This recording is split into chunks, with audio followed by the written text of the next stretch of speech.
بہن بیٹیوں کی زندگی کا سوال ہو تو ایسے وسوسے دل میں ڈیرا جما لیتے ہیں۔ میری بہن ایک کمزور یا بے بس نہیں ہے، اپنے حق کے لیے آواز نہ اٹھا سکے، مگر میں پھر بھی آپ کے منہ سے سن کر اطمینان کرنا چاہتا ہوں۔ آپ بڑے ہیں، اتنی دشمنی کے باوجود بھی شادی کی بات کر رہے ہیں تو آپ نے کچھ سوچا ہی ہوگا نا۔ بزرگوں کی تو دور اندیشی بھی مستقبل کا پتہ دے دیتی ہے۔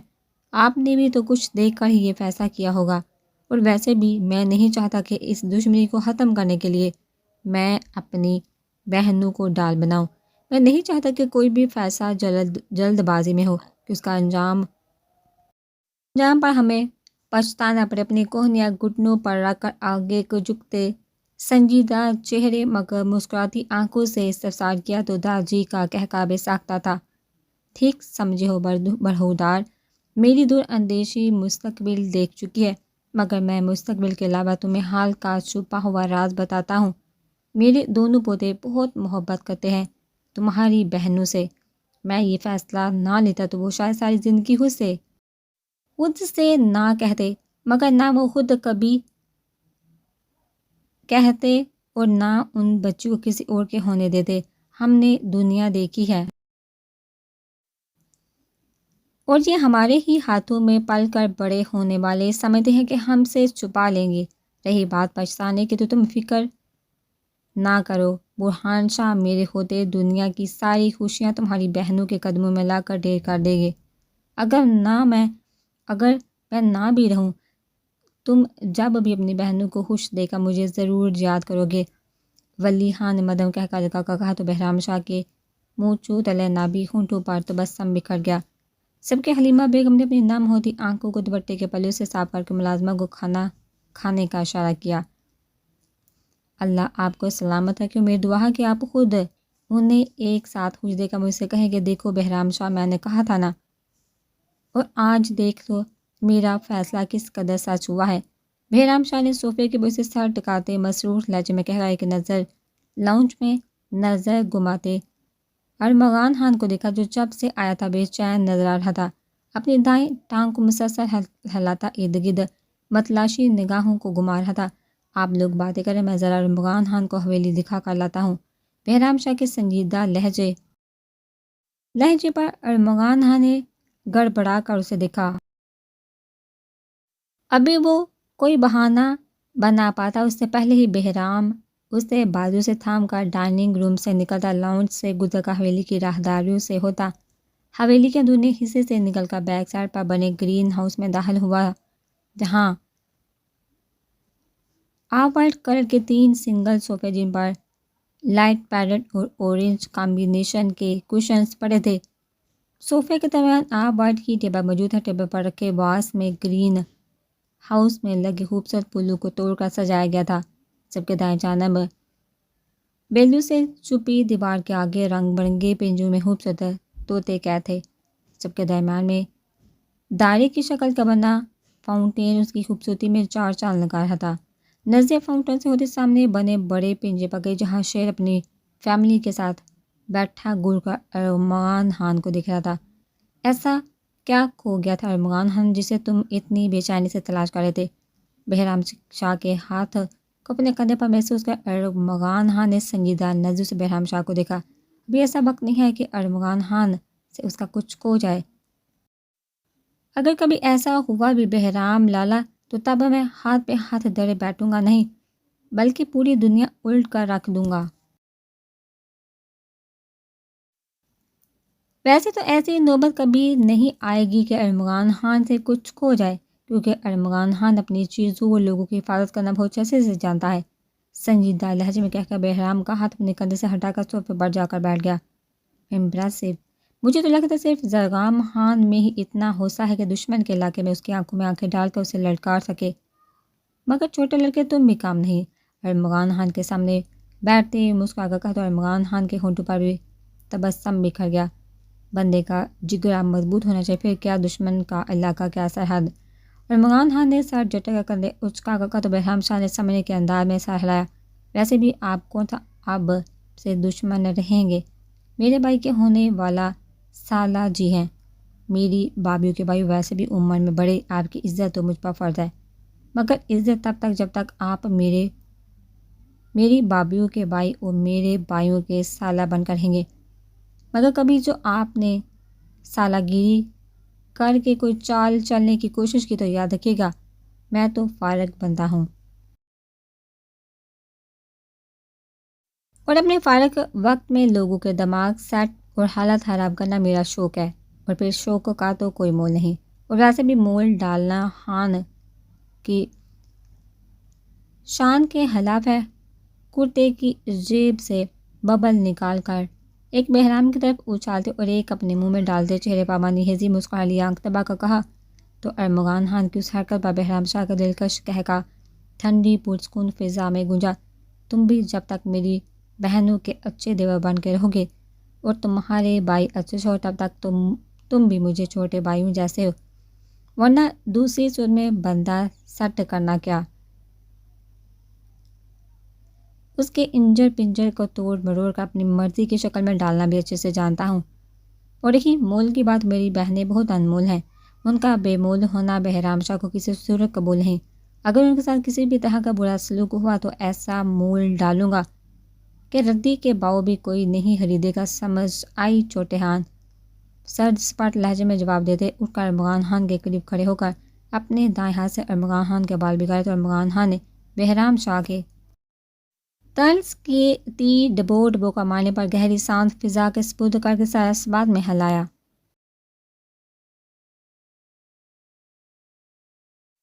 آپ بھائی ہیں، اپنے گھر کی عزت اور آنگن کی رونق دے رہی ہیں، آپ کا حق بنتا ہے، میں کچھ کہہ نہیں سکتا، مگر وعدہ ضرور کرتا ہوں کہ میرے ہوتے آپ کی بہنوں پانچ بھی نہیں آئے گی، جس عزت سے لے کر جائیں گے اسی عزت سے رکھیں گے بھی۔ یہاں کی زبان خان جان سے تو جا سکتا ہے، اپنی زبان سے نہیں، سنجیدہ لہجے میں کہتے ایک قدم پنجے کی جانب بڑھا کر گھٹنوں کے بل پنجے کے آگے بیٹھ گیا۔ بس یہی تسلی چاہیے تھی، تم یہی کر دینا، باقی ان میاں بیوی کے اپنے جو بھی مسائل ہوئے وہ خود ہی نمٹ لیں گے، ورنہ تم لوگوں کے داجی اور ہماری مائیں بیٹھی ہیں نا کان کھینچنے کو۔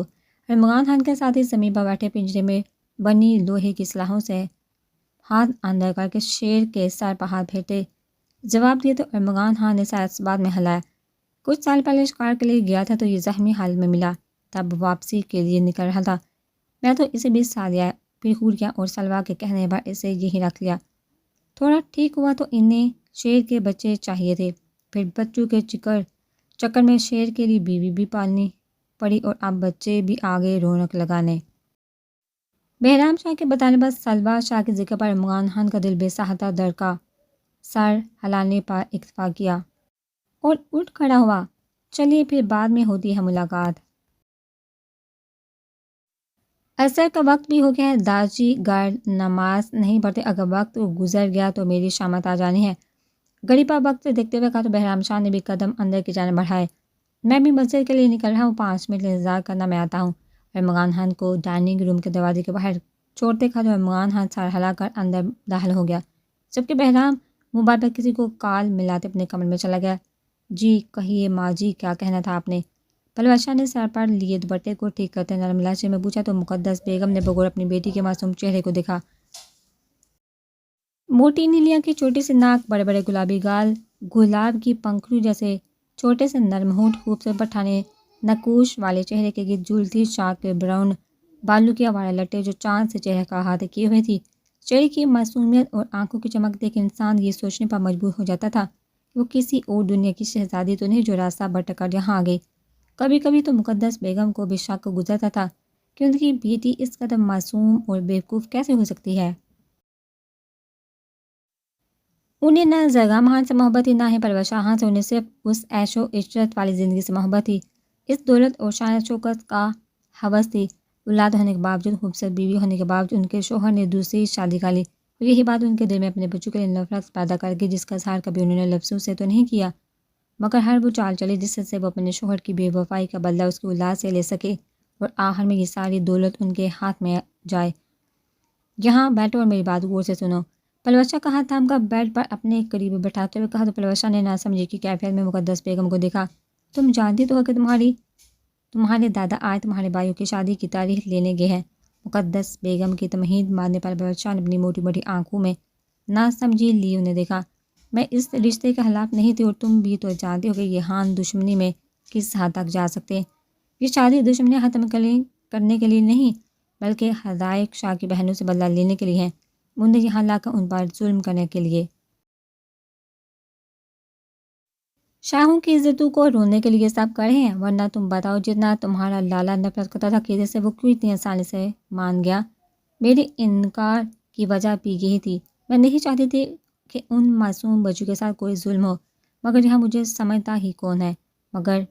مگر بچ کے آنسو بہاتے پروش شاہ خان کی پھٹی پھٹی آنکھوں میں تمسخر سے دیکھتے ہوئے کہا تو پروش شاہ خان کا سر بے سہتا نفی میں ہلا۔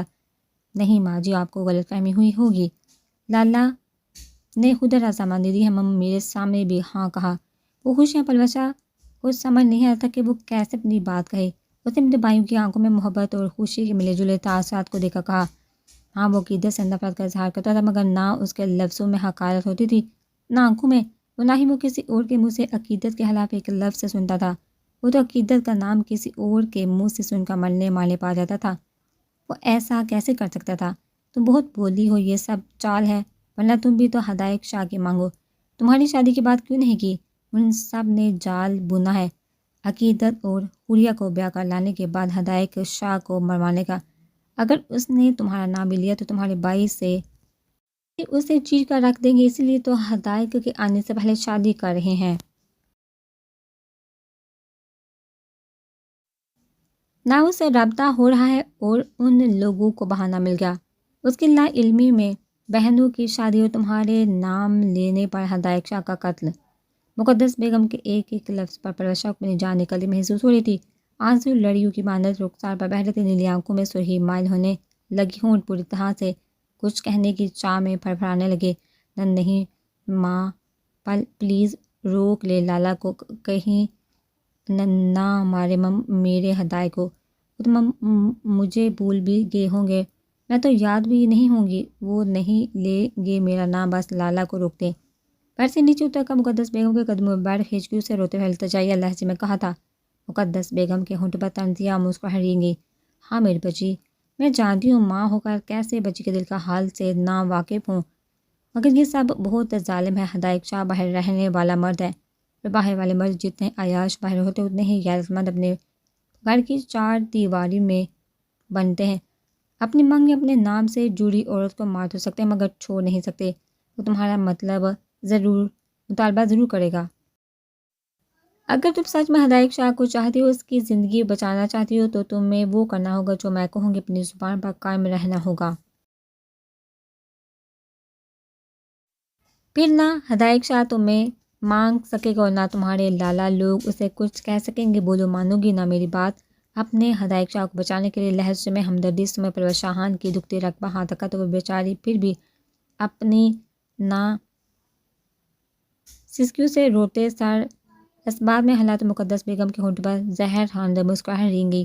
پروش شاہ خان کو اپنے گلے سے لگائے اس کے کانوں میں اپنے الفاظ کا سور پونگنا شروع کیا تو پروش شاہ کا دل کیا کہ اسے سے پہلے اس کی سانسوں کی ڈوری ٹوٹ جائے۔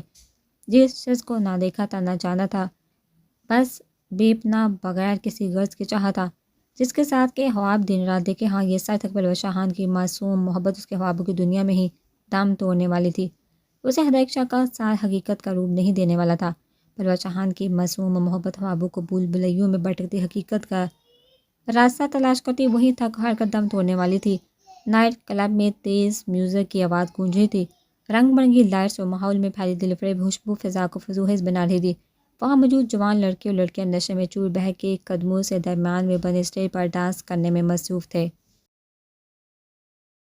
وہاں موجود امیر ماں باپ کے پیسوں پر پلنے والے نوجوان اپنے ماں باپ کی دولت اور عزت لٹانے میں مصروف تھے، اور کچھ امیر زادے بزنس اور شوبز کی دنیا سے تعلق رکھنے والے اپنی عیاشی میں مصروف تھے۔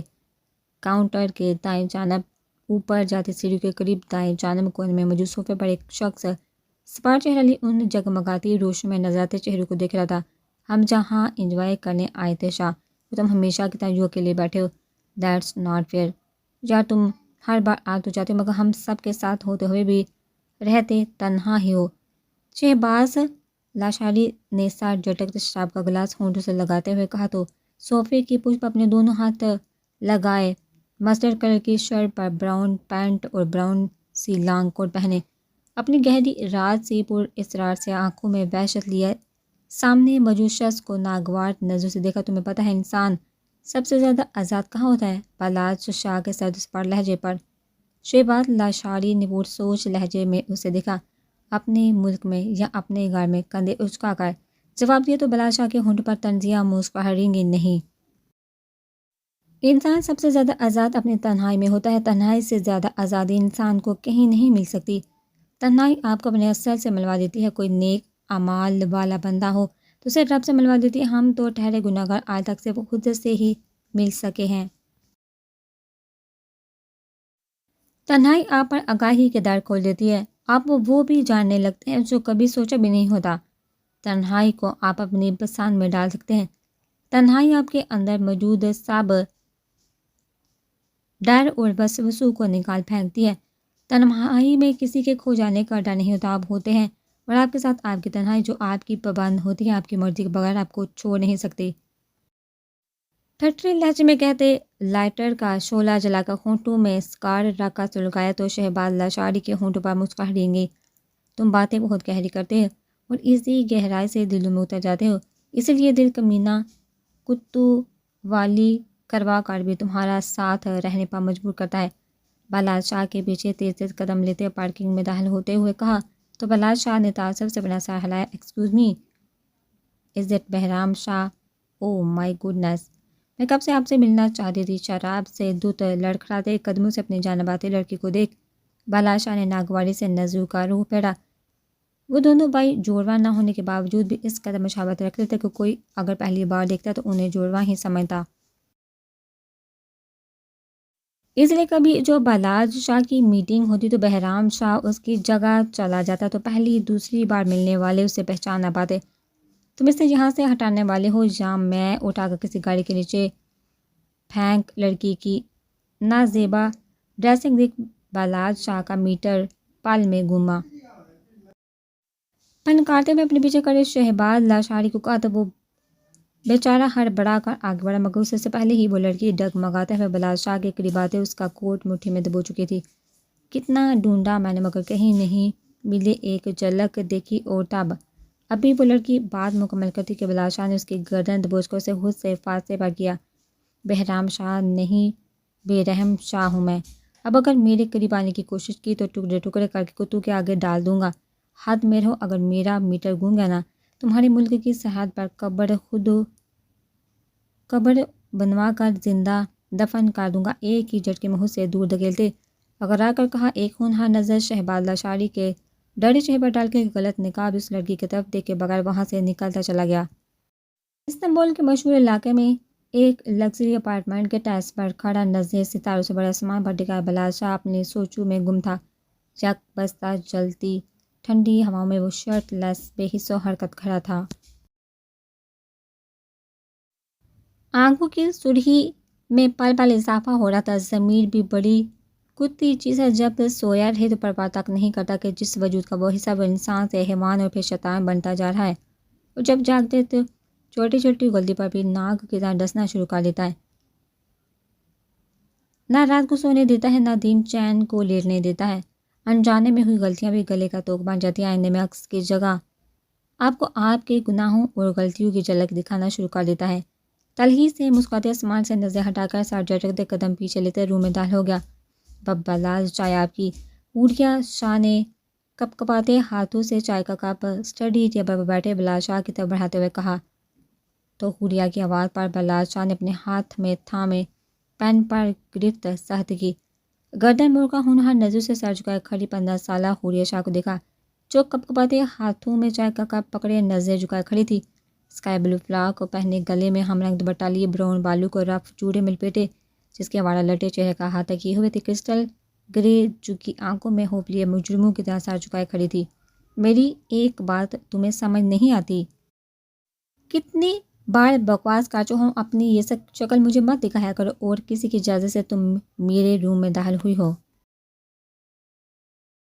ہمت بھی کیسے ہوئی تمہاری یہاں قدم رکھنے کی؟ ایک ہی جھٹکے میں اپنی نشست سے اٹھتے کرسی کو پیچھے کی جانب گراتے سرد لہجے میں کہا تو بلال شاہ کی دار پر حوریہ شاہ کی بے سہاتا چیخ گونجی، ہاتھ میں تھاما کپ چائے کا کپ زمین بوس ہوا تھا۔ بلال شاہ کے ماتھے کی تیوریوں میں اضافہ ہوا۔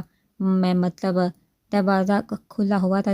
تائی سائی نے چائے حوریہ ابھی ٹوٹے پھوٹے لفظوں میں اپنی بات مکمل کرتے، اس سے پہلے بلال شاہ نے ٹوٹے ہوئے کپ کے ٹکڑوں پر پاؤں رکھتے 2 قدم کے فاصلے کو سمیٹا اور حوریہ کے بازو کو اپنی سخت گرفت میں لے کر جھٹکا دیا۔ تمہیں اپنی زندگی پیاری نہیں کیا حوریہ شاہ؟ مجھے تو ویسے بھی تمہارا وجود کھٹکتا ہے، بہت ناگوار گزرتی ہے تمہاری موجودگی۔ یہ نہ ہو میں تمہاری اس بے معنی زندگی کو اپنے ہاتھوں سے ختم کر دوں۔ خود پر ترس کھاؤ، مجھ سے دور ہو، اور کس خوشی میں پہنا ہے تم نے یہ رنگ، جب تم جانتے ہو کہ یہ رنگ میرا پسندیدہ ہے، مگر تمہارے وجود پر اس رنگ کو دیکھ مجھے اس سے نفرت ہو رہی ہے۔ آج کے بعد اگر تم مجھے اس رنگ میں نظر آئی تو چمڑی ادھیڑ دوں گا۔ اب نکلو یہاں سے، شیر سی داڑھ لیے گرا کر کہا، اور بنا حوریہ کو سمجھنے کا موقع دیے بازو سے گھسیٹ کر دروازے کے قریب لا کر جھٹکا دیا تو حوریہ بامشکل گرتے ہوئے بچی۔ نم شکوہ کناں نظروں سے اس ستمگر کو دیکھا جو سرخ چہرہ اور پھولی سانسوں جو کہ غصہ ضبط کرنے کی گواہی دے رہی تھی ساتھ حوریہ شاہ کو دیکھ رہا تھا۔ آئی ہیٹ یو بلاس، آئی ہیٹ یو، لڑیوں کی مانند رخسار پر بہتے آنسو کو اپنے ہاتھ کی پشت سے صاف کرتے ہوئے چلا کر کہا تو بلال شاہ نے غصے سے اپنی مٹھیاں بھینچی۔ نہیں، تم صرف میری ہو، اور صرف بلال شاہ کی۔ پہلے تمہیں آئس خان کی مانگ کی وجہ سے دھتکارا اور پھر تمہیں مجرم سمجھ کر سزا دینی چاہیے۔ غلطی ہو گئی یار، مگر اب میں نہیں رہ سکتا تم سے دور، تمہیں بلال شاہ کی ہونا ہی پڑے گا، اس کے لیے بے شک مجھے آئس خان کو مارنا ہی کیوں نہ پڑے۔ تم بلال شاہ کی الفت اور میری اس بے رنگ زندگی میں اپنے وجود سے دنک رنگ بننے والی بلال شاہ کی بے پناہ چاہتوں کی اکلوتی وارث بہت جلد میں لوٹاؤں گا اور تمہیں اپنا بنا لوں گا۔ شیشے کی میز کو ٹھوکر مار کر نیچے گراتے چلا کر کہتے اپنے بالوں کو مٹھیوں میں دبوچ کر بیٹھ پر کمر کے بال گرتے خود سے عہد کرتے گمبھیر لہجے میں سرگوشی کی تو آنکھوں کے سامنے حوریہ شاہ کا خوبصورت چہرہ لہرا گیا، جسے مسکرا کر دیکھتے نہ جانے کب نیند کی دیوی بلال شاہ پر حاوی ہوئی اور اسے اپنی آغوش میں لے گئی۔